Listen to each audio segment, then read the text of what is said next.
Gracia y paz, hermanas, hermanos. Es un placer poder compartir la palabra con vosotros en esta mañana.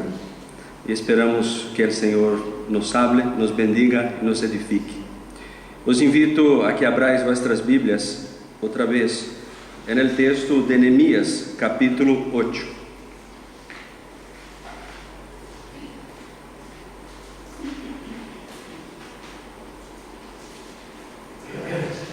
Nehemías, capítulo 8.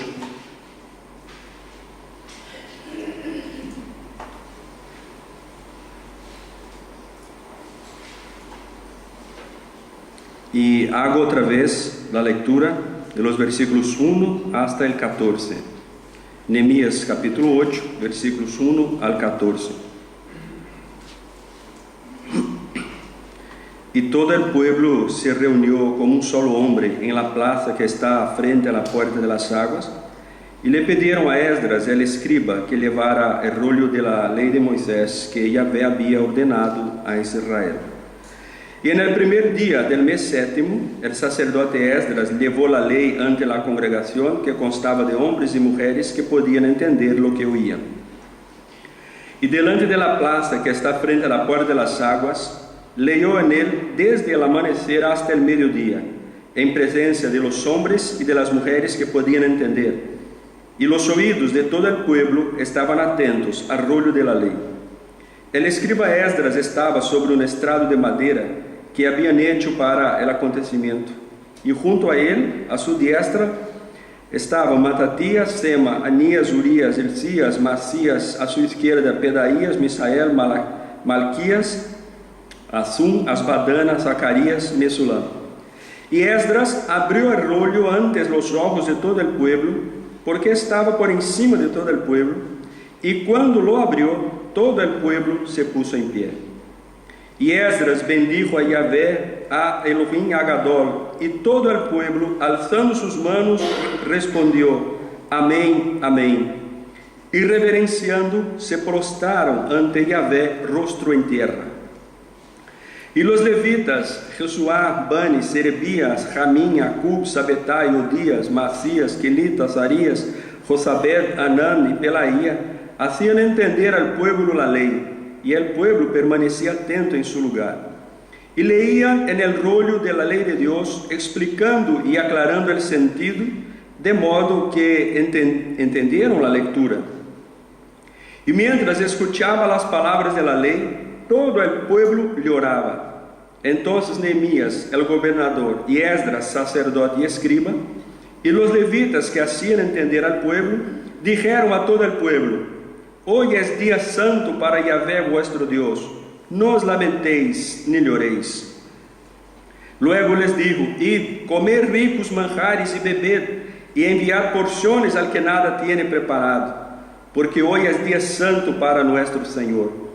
No os entristezcáis, porque el gozo de Yahvé es vuestra fortaleza. Los levitas aclararon pues a todo el pueblo diciendo: No os entristezcáis, porque el día es santo, cesad vuestros lamentos. Y todo el pueblo se alejó para comer y beber y enviar porciones, a celebrar con gran alegría, porque habían entendido las palabras que se les habían dicho. Al día siguiente se reunieron los cabezas de las casas paternas y todo el pueblo, los sacerdotes y levitas, junto a Esdras el escriba, para profundizar las palabras de la ley. Y hallaron escrito en la ley cómo Yahvé había ordenado, por medio de Moisés, que los hijos de Israel moraran en tabernáculos durante la solemnidad del mes séptimo. Amén. Quiero compartir en estos minutos con la iglesia el tema la iglesia y la Biblia, una relación bendecida. La iglesia y la Biblia, una relación bendecida. Seguramente es de conocimiento de todos que en abril de 1521, Lutero fue llamado a la ciudad alemana de Worms en un intento entonces de la iglesia predominante ahí, para que Lutero entonces se retratara de sus 95 tesis. Es la conocida dieta de Worms. Y ahí cuentan los historiadores de que los libros de Lutero estaban ahí apilados sobre una mesa y se le pregunta si se trata de sus escritos. Y Lutero dice que sí. Y luego se le pregunta si el Lutero desea renunciar a algunos de sus contenidos. Entonces Lutero pide tiempo y reflexiona y luego fundamenta su negativa con el conocido discurso. Abre comillas. Si no se me convence mediante testimonios de la Escritura y claros argumentos de la razón, porque no le creo ni al Papa ni a los concilios, ya que está demostrado que a menudo han errado, contradiciéndose a sí mismos. Si no se me convence entonces por los textos de la Sagrada Escritura que he citado, estoy sometido a mi conciencia y ligado a la palabra de Dios. Por eso no puedo ni quiero retratarme de nada, porque hacer algo en contra de la conciencia no es ni seguro ni saludable. Dios me ayude. Amén. Nosotros sabemos, según la historia, qué es lo que pasó en la iglesia cristiana a lo largo de los siglos. Y aunque se puede hablar mucho y se puede producir muchos libros, y eso no está mal, pero nosotros entendemos y creemos que lo que hubo en la historia de la iglesia cristiana fue que el olvido, el alejamiento, el rechazo de las Escrituras dio margen a que inundara la iglesia toda suerte de error y herejías. El alejamiento de la palabra, el olvido de la palabra y el rechazo de la palabra hace que una iglesia simplemente deje de ser iglesia. Nosotros cuando leemos el libro, el capítulo 8, algunos versículos del capítulo 8 de Nehemías, tenemos que situarnos y saber qué es lo que está pasando en Nehemías para luego seguir aquí meditando en la palabra. Retornamos un poco a la historia. El reino de Israel había sido dividido. Ahora había Israel de un lado y Judá de otro lado. Las guerras internas y externas eran muchísimas. Pero entonces llegó un momento en que Dios quiere punir a Israel por su desobediencia, por su alejamiento de la palabra de Dios. Entonces Dios manda a Nabucodonosor invadir a Israel y luego Judá. Entonces estos pueblos son llevados al cautiverio, su tierra es destrozada, sus puertas, es decir, la puerta o las puertas de Jerusalén son quemadas, destrozadas, derribadas, arrancadas. Lo mejor del pueblo es llevado cautivo. Y ahora, según leemos en algunos textos de las Escrituras, el pueblo está alejado de su tierra, a la que tanto ama. Y si lo vemos, por ejemplo, en el Salmo 137, dice que el pueblo ni siquiera puede cantar a Dios, porque ellos están pesarosos y están diciendo: ¿cómo vamos a cantar a Dios ahora que estamos en una tierra distante, en una tierra extranjera? Porque tienen ganas y deseo de volver a su tierra, a Jerusalén. Pero entonces, tras 70 años de cautiverio, Dios, otra vez, de manera soberana y maravillosa, hace que un nuevo imperio se levante, domine el imperio que había dominado Israel y Judá, y ahora entonces ese nuevo imperio decide, como si fueran ellos, ¿no?, los que decidieron: vosotros, judíos, podéis volver a su tierra. Tras 70 años de cautiverio, ahora ellos pueden volver a Jerusalén. Entonces, en esa historia, en esa situación toda, surge un hombre llamado Nehemías. Nehemías era un copero, es decir, ¿cuál era la función de Nehemías? Probar antes lo que el rey bebía, en el caso el rey Artajerjes, y ¿Y por qué tenía que beber antes? Porque, claro, si la bebida estaba con veneno, moría Neemías y no el rey, simplemente por eso. Entonces ese Neemías era el copero del rey, era un hombre de una posición social privilegiada, estaba siempre hablando al rey, estaba siempre cercano al rey, y era un hombre que tenía una vida de lujo, no hay lugar a dudas. Pero él entonces se entera: ¿cómo están mis hermanos en Jerusalén? Entonces las noticias y el relatorio es espeluznante, porque el relatorio que Neemías recibe dice: nuestros hermanos están viviendo de manera mala. Las puertas de Jerusalén estaban como antes, cuando Nabucodonosor las destrozó. Los muros de Jerusalén, es que la verdad no hay muros ahora mismo. Entonces, ¿cuál es la importancia de que en Jerusalén, en ese tiempo, no haya muros alrededor de la ciudad? Pues es muy sencillo: los ataques externos de los invasores. La ciudad no estaba protegida, no había protección alguna. Entonces Neemías se levanta y dice: pues voy a Jerusalén a reconstruir los muros de la ciudad. Y entonces del capítulo 1 hasta el capítulo 7, Neemías deja su posición de lujo en la corte, se va a Jerusalén junto con los otros judíos, sus hermanos. Entonces, tras 50 días de trabajo, reconstruyen los muros, pero esos 50 días de trabajo no fueron así sin más. Hubo mucha resistencia, mucha oposición, tanto interna de algunos judíos, tanto externa también. Intentaron matarle, intentaron asesinarle, pero él buscaba siempre en Dios condiciones para seguir adelante en ese proyecto.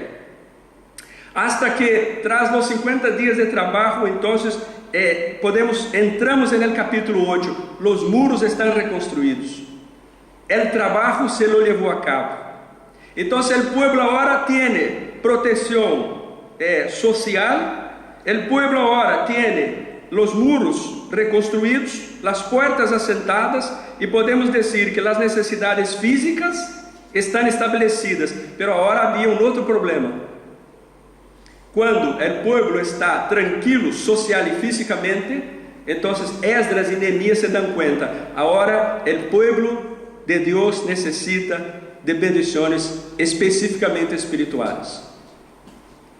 Y si nos damos cuenta en esos versículos que hemos leído, teniendo como tema la iglesia y la Biblia, lo primero que vamos a entender es que una iglesia tiene que tener esa relación con la Biblia. En primer momento, tiene que desear la palabra de Dios. Por favor, vamos a leer otra vez el versículo 1. Atentos por favor al versículo 1 mientras lo leo aquí. Y todo el pueblo se reunió como un solo hombre en la plaza que está frente a la puerta de las aguas, y le pidieron a Esdras el escriba que llevara el rollo de la ley de Moisés, que Yahvé había ordenado a Israel. Está pasando aquí algo maravilloso, está pasando aquí algo impresionante. Ahora que el pueblo tiene donde vivir, que el pueblo está protegido físicamente, entonces el pueblo se reúne y dicen entonces a Esdras y a Neemías: queremos, deseamos, necesitamos escuchar y leer la palabra de Dios. Aquí, hermanos, creo que empieza esta relación entre la Biblia y la iglesia y la Biblia. No hay iglesia si ella, por su vez, no desea las escrituras. El pueblo no estaba interesado en escuchar las novedades de la corte, del rey, del imperio nuevo que se había levantado hace pocos años. El pueblo estaba interesado ahora mismo en decir: Neemías, Esdras, necesitamos la palabra de Dios, tráenosla. Y el pueblo dice, se quedó de las 6 hasta el mediodía escuchando la palabra de Dios. los 5 primeros libros de la Biblia, eso todos lo sabéis, ¿verdad? El Pentateuco, los 5 primeros libros de la Biblia. Ese era el contenido que estaba escuchando el pueblo en ese entonces, los 5 primeros libros de la Biblia. Entonces, cuando el versículo 1 dice, como un solo hombre, me encanta esa expresión, y no hace falta hacer una búsqueda o un estudio más profundizado, porque nos damos cuenta de qué significa esa expresión en hebreo. Como un solo hombre, ¿qué significa? En hebreo significa consenso y concordancia. No había discrepancia, no había diversidad en eso. Puede que había diversidad en otras cosas. Puede que uno dijera, mira, a mí me gusta morar en la parte más alta de Jerusalén, y otro decía, no, a mí me gusta morar en la parte de abajo. Ahí hay discrepancias. Pero en cuanto a oír, a escuchar, a entender la palabra, no hay discrepancia. Eso es lo que mueve el corazón de una iglesia que sigue siendo iglesia. Yo quiero la palabra de Dios como un solo hombre. Entonces, he dicho antes, pero tenemos que hacer un repaso. ¿Por qué el pueblo pasó 70 años en el cautiverio? ¿Por qué? ¿Cuál es la razón principal del cautiverio babilónico? La desobediencia a la palabra de Dios, simplemente eso. El pueblo desobedeció, el pueblo no cumplió la ley de Dios, el pueblo rechazó la palabra, empezó a producir sus cultos, sus dioses y todo eso. Entonces, ¿qué pasaba?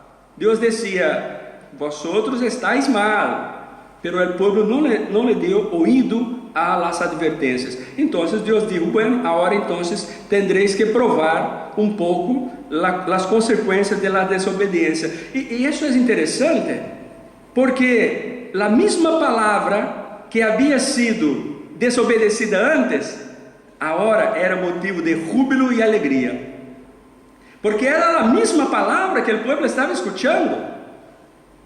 Y eso es lo que eu creio que essa é uma igreja que deseja a palavra de Deus. Toda a escritura é inspirada por Deus e útil para ensinar, para redarguir, para corregir, para instruir em justiça, a fim de que o homem de Deus seja perfeito, inteiramente preparado para toda boa obra.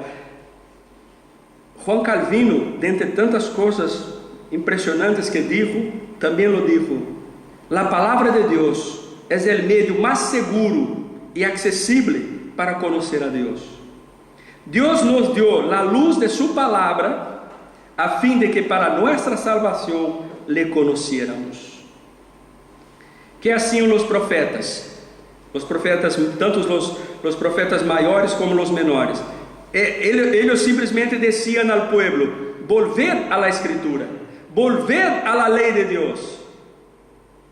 ¿Qué hizo Jesús cuando estuvo siendo tentado por Satanás en el desierto? Satanás le lanzaba una flecha y Jesús se defendía diciendo: está escrito.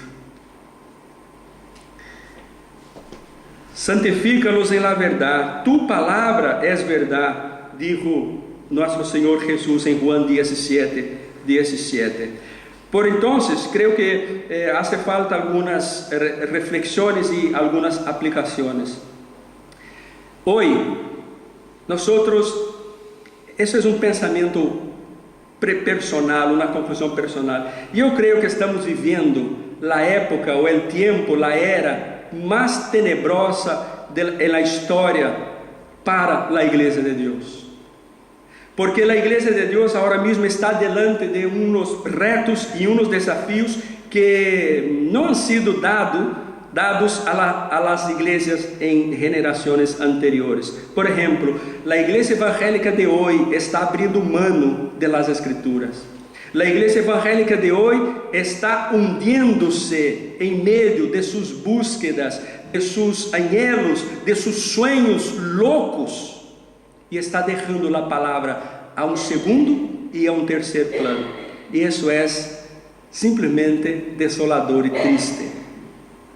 Cuidado con el lugar donde buscas tu alimento. Cuidado con el lugar donde intentas saciar tu sed y tu hambre de Dios. Cuidado, porque no son muchas, son muchas las voces actuales que están diciendo: escúchame a mí, porque yo tengo la solución para ti. Pero una iglesia, cuando está delante de las Escrituras, ella hace como esta iglesia aquí, del año 400 antes de Cristo. Yo quiero la palabra, yo deseo la palabra, porque la palabra de Dios es más dulce que la miel, y la palabra de Dios es la manera más segura de conocer al propio Dios. Pero a la vez, si leemos el versículo 3, nos daremos cuenta de que una iglesia, esta relación entre la Biblia y la iglesia, además de que la iglesia tiene que desear la palabra, la iglesia también tiene que mantenerse fiel a la palabra. Versículo 3. Y delante de la plaza que está frente a la puerta de las aguas, leyó en él desde el amanecer hasta el mediodía, en presencia de los hombres y las mujeres que podían entender, y los oídos de todo el pueblo que estaban atentos al rollo de la ley. Eso es impresionante, porque en el versículo 1, el pueblo como un solo hombre en concordancia dice: Nehemías, Esdras, queremos escuchar la palabra de Dios, necesitamos la palabra de Dios. Pero aquí ahora en el versículo 3 dice la palabra que los responsables Esdras y Nehemías y los sacerdotes y levitas, ¿qué hacían?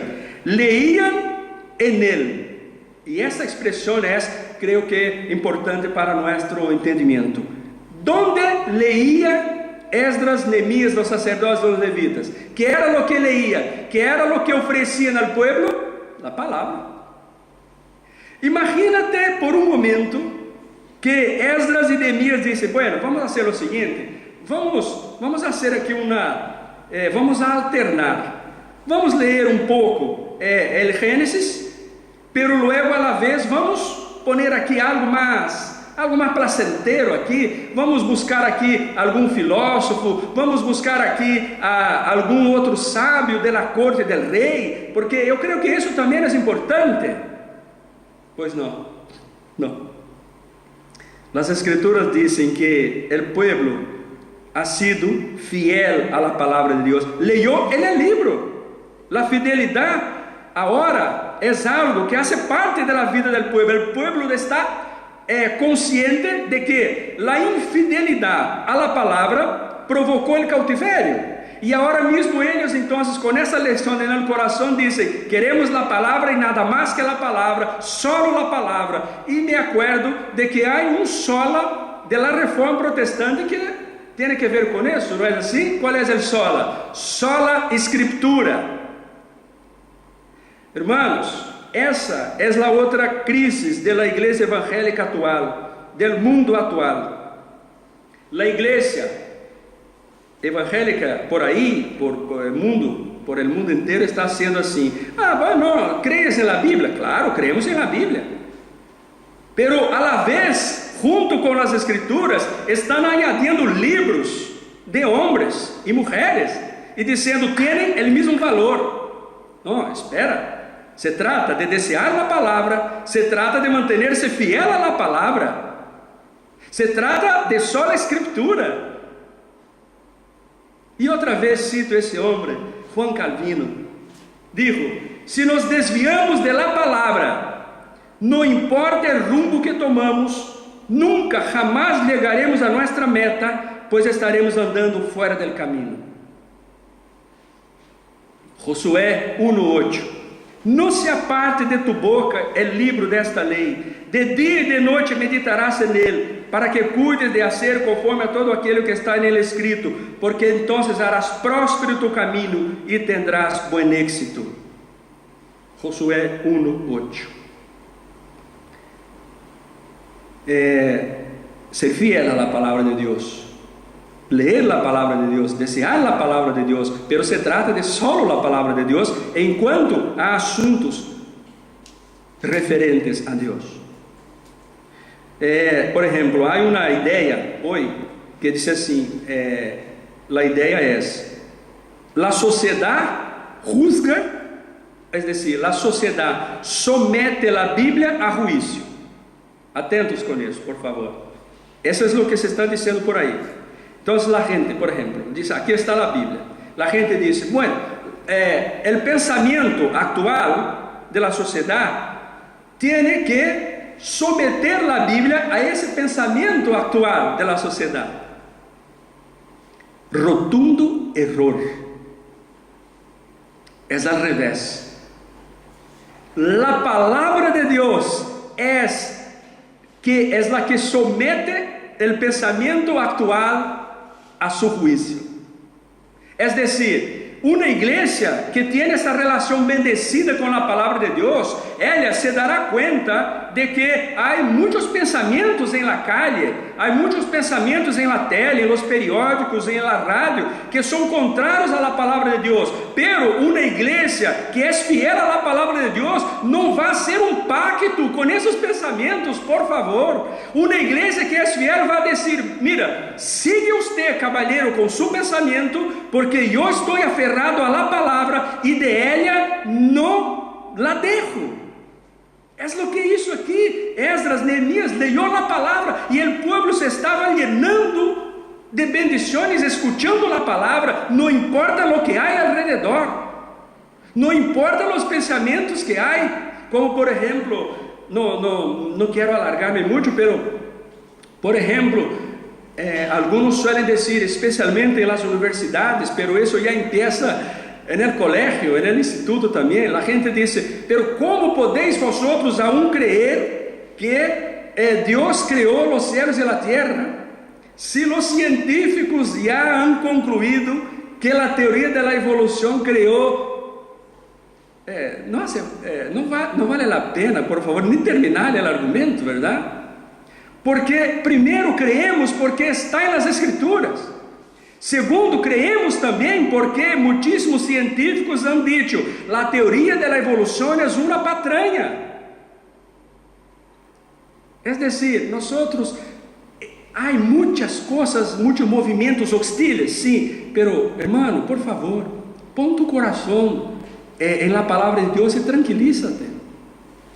Porque si tú eres fiel a la palabra de Dios, yo creo que sí lo eres, Dios te va a honrar, Dios te va a dar buen éxito por donde vaya, porque tú tienes un compromiso con Dios y con la palabra de Dios. Entonces, esa fidelidad es importante para la iglesia. Y termino esa parte diciendo, la Biblia, las Escrituras, la Biblia creó la iglesia, la Biblia sostiene la iglesia, la Biblia dirige la iglesia, la Biblia reforma la iglesia y la Biblia une la iglesia.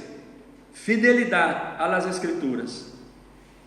Te pido, en el nombre de Jesús, que no cambies tu bendición eterna por un plato de lentejas que te ofrecerán ahí. No cambies, porque estarás haciendo un pésimo negocio. Pero para terminar, quiero invitaros a que leamos el versículo 8. El versículo 8 está escrito, y leían en el rollo de la ley de Dios, explicando y aclarando el sentido, de modo que entendieron la lectura. La Biblia y la iglesia, una relación bendecida. Primero, la iglesia tiene o debe desear la palabra de Dios. Segundo, la iglesia debe mantenerse fiel a la palabra de Dios. Tercero, una iglesia debe buscar entender la palabra de Dios. Porque aquí en el versículo 8 dice que las personas responsables estaban leyendo la palabra. Ahora atentos, porque dice que ahí explicando. ¿Y qué más? Aclarando el sentido, de modo que entendieran la lectura. ¡Wow! ¡Qué maravilloso! Entonces, ¿qué estaba pasando aquí? Estaba pasando aquí más o menos en el año 400 antes de Cristo, lo que la iglesia cristiana suele hacer todos los domingos, que es su culto. Aquí es un culto. Y hay las personas que están aquí delante del pueblo explicando, aclarando el sentido de lo que leía. Y es impresionante, porque cuando el pueblo empezó a escuchar las escrituras, ¿cuál ha sido entonces la reacción inicial del pueblo? El pueblo se entristeció muchísimo. El pueblo entonces dijo: ¿qué es lo que hicimos? Hemos pecado contra el Señor. Y el pueblo empezó a llorar. Pero las personas que estaban explicando las escrituras le dijeron: espera, hoy ya no os toca llorar ni entristecerse. Hoy es un nuevo día. Ahora estamos viviendo un nuevo momento de Dios en nuestras vidas. Ahora es el momento de ¿qué? Ahora es el momento de alegrarse, comerse, regocijarse y alegrarse. ¿Por qué? Versículo 9. Y mientras escuchaba las palabras de la ley, todo el pueblo lloraba. Entonces Nehemías, el gobernador, y Esdras, sacerdote, escriba, los levitas, haciendo entender al pueblo, dijeron a todo el pueblo: hoy es día santo para Yahvé vuestro Dios, no os lamentéis ni lloréis. Luego les dijo: id, comer ricos manjares y bebed, enviar porciones al que nada tiene preparado. ¿Por qué? Porque hoy es día santo para nuestro Señor. No os entristezcáis. ¿Por qué? Porque el gozo de Yahvé es vuestra fortaleza. Qué maravilloso, ¿no? Entonces la lectura de la palabra al principio provocó un arrepentimiento, pero luego los que explicaron la palabra les dijeron: bueno, está bien entristecerse, está bien arrepentirse, pero hoy es día de alegría y contentamiento. Entonces una iglesia tiene que entender, buscar entender la palabra de Dios. Aquí, en ese momento, aquí en ese entonces, Esdras y Nehemías se quedaron 6 horas leyendo y explicando las escrituras. No estamos hablando de media hora, ni de 1 hora, estamos hablando de 6 horas, leyendo y explicando. Imagínate cuando pasaron las genealogías, porque, hermanos, seamos sinceros, leer las genealogías del Antiguo Testamento es muy aburrido. Pero el pueblo estaba ahí, en su lugar, dice las escrituras. Entonces, leer las escrituras en público es una orden de Dios, por la cual Él es honrado y su iglesia edificada. Una iglesia busca entender las escrituras. El pueblo entendió y se puso a reír, a comer, a alegrarse, porque habían sido liberados de 70 años de cautiverio. Hay una anécdota que es una anécdota un poco complicada, pero que hace falta. Yo me estaba acordando de ella otro día y creo que hace falta, porque hace falta leerla, porque algunos a veces cometen así algunas confusiones con las escrituras, ¿verdad? Mezclan los pasajes, tienen un entendimiento así un poco parcial, y eso es peligroso. Porque yo como creyente, yo como hijo de Dios, yo como pueblo de Dios, yo como iglesia de Dios, tengo que buscar entender la palabra, pero entenderla correctamente. Entonces, fíjate en esta anécdota. Dice que un hombre era una persona muy piadosa y tal. Él buscó al pastor de la iglesia y le dijo: pastor, esta noche he tenido un sueño. Y cuando dijo sueño, el pastor ya se puso pelos de punta, ¿no? Sueño. Sí, porque él decía: tuve un sueño y Dios me dijo algo a través de ese sueño. Si fuera conmigo, ya decía: bueno, duérmete otra vez en esta noche y a ver si el sueño se repite, luego hablamos, ¿no? Porque, bueno, pero entonces el pastor, con mucha paciencia, dijo: cuéntame, ¿qué quieres contarme de este sueño que tuviste? Y él dijo así: pastor, en este sueño Dios me ha dado 3 letras Y yo he entendido lo que significan las tres letras. Las tres letras son VCC. Son las tres letras. Y eu creio, pastor, que a interpretação dessas três letras é bem cristuliana.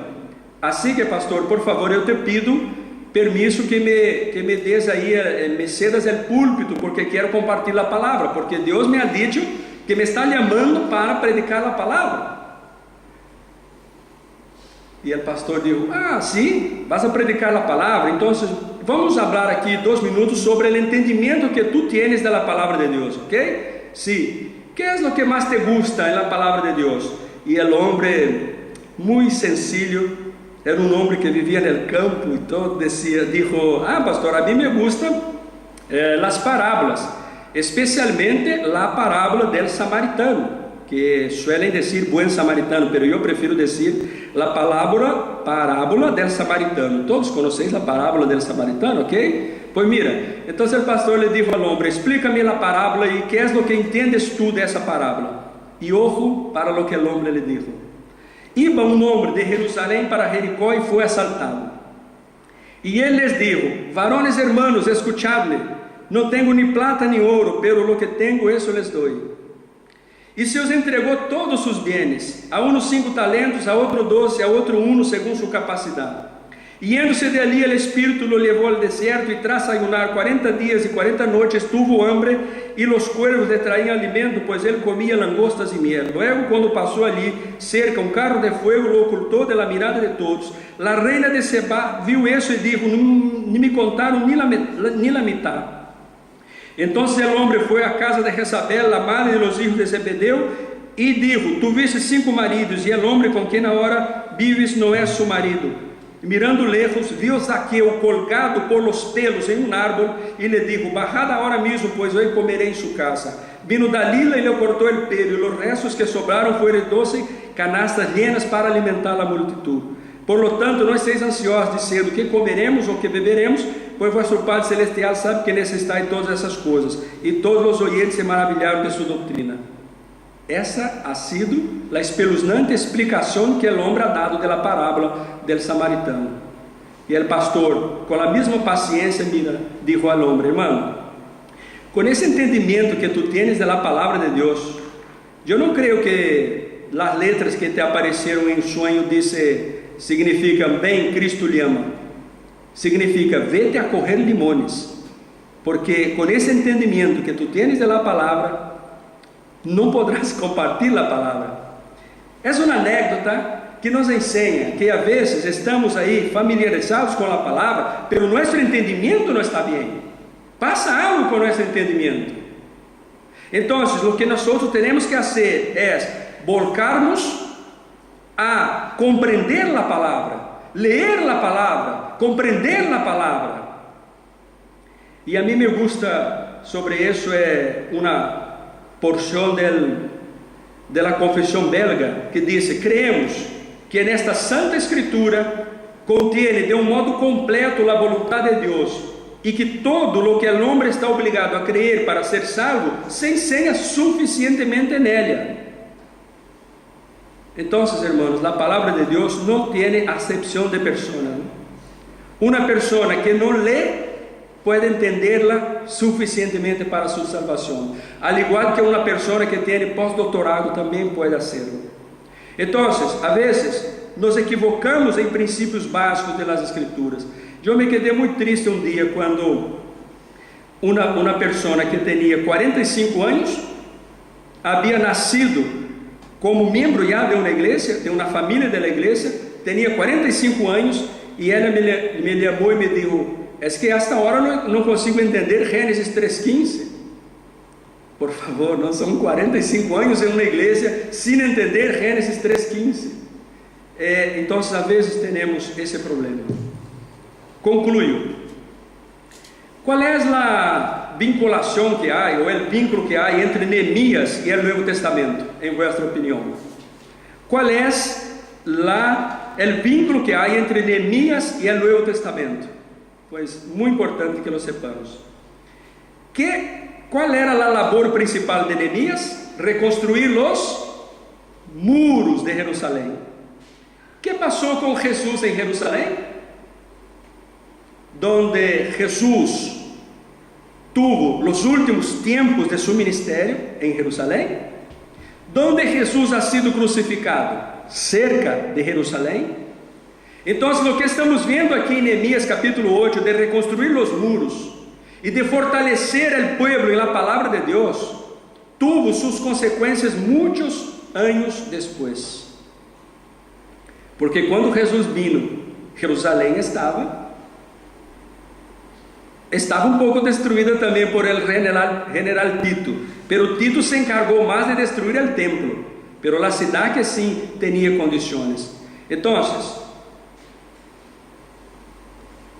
en mi opinión, ¿cómo podemos entender la Biblia? Los 39 libros del Antiguo Pacto nos hablan sobre la creación, la caída y la promesa del envío de Jesús. Y los 27 libros del Nuevo Pacto nos enseñan de la llegada de Jesús, la formación de la iglesia y la consumación final. Entonces yo creo que estos 5 temas son centrales en las Escrituras. Primero, creación. Segundo, formación de Israel. Tercero y principal, Jesús. Cuarto, iglesia. Quinto, consumación. Si os habéis dado cuenta, Jesús está en el centro, porque Él es el centro. Y cuando decimos que una iglesia tiene que desear la palabra, mantenerse fiel a la palabra y entender la palabra, no podemos olvidar, hermanos, que según el Nuevo Testamento, Jesús es la palabra de Dios por excelencia. Jesús es la revelación más clara y completa de Dios a la humanidad. Jesús, que dice Juan 1:1, en un principio era el verbo estaba ante Dios, y Dios era el verbo. Voy a leer aquí brevemente otra vez Hebreos capítulo 1, versículos 1 hasta el versículo 4. Habiendo Dios hablado en el tiempo antiguo muchas veces, de muchas maneras, a los padres por los profetas, en estos postreros días nos ha hablado a nosotros por el Hijo, a quien constituyó heredero de todas las cosas y por el cual hizo el universo, quien, siendo el resplandor de su gloria y la imagen misma de su ser, y quien sustenta todas las cosas por la palabra de su poder, habiendo efectuado la purificación de los pecados, se sentó a la diestra de la majestad en las alturas, hecho tanto superior a los ángeles, por cuanto ha heredado un nombre más excelente que ellos. Escudriñáis las Escrituras, porque os parece que nellas tenéis vida eterna, y son ellas las que dan testimonio de mí, dijo el propio Señor Jesús. Por lo tanto, hermanos, para que yo sea fiel a la palabra, conozca la palabra, desee la palabra, yo necesito creer en Jesucristo de todo mi corazón, amarle de todo mi entendimiento, de toda mi alma, porque Jesús es la palabra definitiva de Dios. Creia en Él, sírvale, adórele, próstrese delante de Él, porque Él te comunica lo que Dios tiene para comunicarte. Jesús es la palabra de Dios, y que esta palabra de Dios a cada día en nuestro corazón produzca arrepentimiento y alegría, y que sigamos siendo edificados en esta dirección para la gloria de Dios. Una iglesia, la relación entre la iglesia y las Escrituras. La iglesia desea la palabra, es fiel a la palabra, y es una iglesia que entiende la palabra. Y nunca nos olvidemos, la palabra de Dios definitivamente es la persona bendita de nuestro Señor Jesús, nuestro Señor y nuestro Salvador. Amén.